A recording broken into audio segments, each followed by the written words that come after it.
अगर कोई सेलिब्रिटी का कुत्ता भी मर जाता है 2 दिन वो हेडलाइन में चलता है। तो ये समाधान को समाज को काम लेना पड़ेगा हाथ में। और ये जो जो कुछ धन है वो तो समाज का है। तो अभी हम वो क्या कर रहे हैं, समाज के पास जाते हैं, हमको कुछ दे दो। तो समाज बड़ी है या सरकार बड़ी है? तो समाज बड़ी है। जी बिल्कुल। समाज में से लोग आके जाते हैं वहां। तो दोनों यहाँ हमें सोचना होगा और अच्छे लोगों को आगे सरकार में भी हमें बिठाना होगा, क्योंकि यहाँ से व्यवस्था जो कुछ नीतियां बनानी है वहां से बनती है। आजकल सर सभी पढ़े लिखे हैं, जंगलों की कटाई हो रही है और मतलब शिकार हो रहा है, जीव हत्या हो रही है, जंगलों की कटाई हो रही है, तो कोई नहीं बोलता, ना कोई मीडिया बोलती। अगर कोई सेलिब्रिटी का कुत्ता भी मर जाता है 2 दिन वो हेडलाइन में चलता है, उस सेलिब्रिटी का कुत्ता हुआ बीमार, उसकी हुई मौत। अभी चला ना तो ये हमारे देश की ये सबसे बड़ी मतलब एक कमी है। तो अभी उसमें है ना, किसान को जागरूक होना होगा।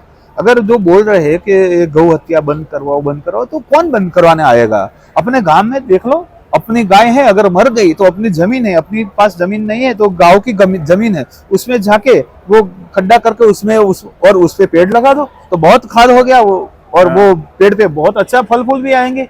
अगर गांव से गाय आगे नहीं जाएगी तो कैसे वो अपने आप वो बंद हो जाएगा, कारखाने भी बंद हो जाएंगे। जी बिल्कुल हो जाएंगे। हमें जागना है, समाज को जागना है।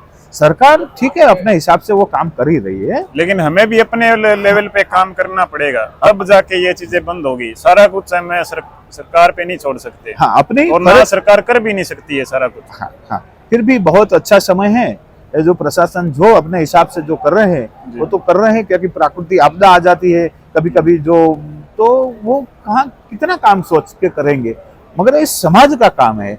और जो लोग पढ़े लिखे हैं, अगर पढ़े लिखे नहीं हैं, फिर भी जो समझदार लोग हैं और जो प्रकृति के साथ अपना जीवन अभी जी रहे हैं अच्छी तरीके से, तो उन लोगों को आगे आना पड़ेगा। और हम ऐसे सोच के बैठे रहे कि कोई ऐसे ऊपर से कोई अवतार आ जाएगा और एक व्यक्ति आके पूरा वो कर देगा, तो नहीं होगा, ऐसे नहीं होगा। तो व्यक्ति तो आते ही रहते हैं, बहुत आते रहते हैं। हमारे बच्चों में देखो कितनी ऊर्जा है, युवाओं में। अभी वो ओलंपिक भी शायद अगले सालों में भारत में होने वाला है। तो ये पूरा हर दिशा से हमने एक खेल में भी आगे जा रहे हैं। ये मेरे जो सैन्य है वो भी, हम हर चीज में पावरफुल तो बन रहे हैं, हर दिशा में अपने बच्चे बढ़ रहे हैं आगे। फिर भी समस्याएं इतनी बढ़ रही है। तो समस्या बढ़ रही है, उसका मतलब है कि सार्थकता में हम नहीं जोड़े, सही दिशा हमने नहीं पकड़ी। अगर हमको सही दिशा मिल जाएगी, रास्ता मिल जाएगा, तो इधर उधर जो आपने बताया तो कोई इतना पैसा वो पैसा वो दिखेगा ही नहीं। कहाँ आनंद, कहाँ खुशी मिलती है, वो काम में लगेंगे युवा।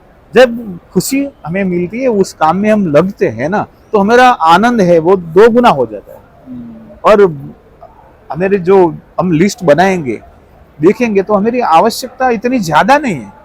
रोटी, कपड़ा, मकान, जी बिल्कुल, थोड़ा कुछ दूरगमन, दूरश्रवण, दूरगमन, दूरदर्शन, तो वो तो हो गया। तो फिर 15-20 से ज्यादा नहीं होगी चीजें, वो तो हमारे पास है, उपलब्ध है। तो अगर ये मेरा ध्यान नहीं है, तब हम क्या करेंगे? जो बेस्ट पड़ोसी से बेस्ट हमारे घर पे हो, वो दिशा में हम फंस जाते हैं, वो गलत हरीफाई में जा रहे हैं। तो अगर ये हमें रास्ता मिले कि चलो हमारा पड़ोसी है कैसे स्वस्थ रहे, ऐसे कैसे खुश रहता है, तो हमें वो देखना है, तो उसे सीखना पड़ेगा हमें। हाँ, वो सही दिशा में हम जाएंगे तो बच्चे भी उस दिशा में जाएंगे। तो अगर हरीफाई करनी है तो अच्छी हरीफाई करें, किसी को आगे ले जाने की, उसमें हमारा भी शुभ है। बिल्कुल, सर्व शुभ में हमारा शुभ समय है ना, स्वशुभ में मेरा शुभ समय है। तो वो स्वशुभ की मानसिकता हमें बनानी पड़ेगी। तो पहले बताया कि जीने दो और जियो, इसमें क्या दिक्कत है किसी को। आज आपसे मिलके जी सर, आनंद हुआ भैया। आपकी बातें सुन के बहुत अच्छी हमें ऊर्जा मिली, बहुत अच्छा लगा। आप राजस्थान में गुजरात से इतनी दूर आए, तो आपका बहुत बहुत स्वागत।